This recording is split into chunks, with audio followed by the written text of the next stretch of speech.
তোমাদের এই উপহারটা আমার আমার নেওয়া যে কতটা কষ্টকর এটা তোমরা বোঝো না।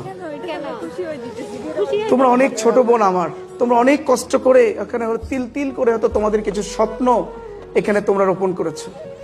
সেই স্বপ্নগুলো আজকে আমার হাতে তুলে দিচ্ছ। আমি জানি না তোমাদের এই স্বপ্নগুলোকে আমি কতটুকু বাস্তবায়ন করতে পারবো। কথা দিচ্ছি আমার এই ছোট বোনগুলোর যে আশা আকাঙ্ক্ষা, তোমাদের যে স্বপ্ন, সেই স্বপ্নগুলোকে পূরণ করার জন্য চেষ্টা করবো ইনশাআল্লাহ।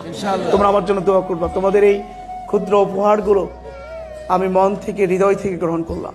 এটা শুধু ক্ষুদ্র উপহার না, এটা কত বড় উপহার, কত বড় উপহার এটা বোঝাতে পারবো না তোমাদেরকে। আল্লাহ তোমাদেরকে কবুল করুন। অবশ্যই অবশ্যই অবশ্যই আমার ছোট্ট বোন কিছু ডিম নিয়ে আসছে।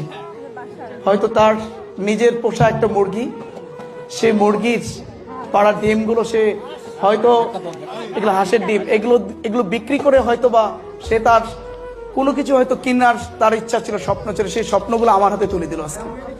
আল্লাহ কবুল করুন, আল্লাহ কবুল করুন।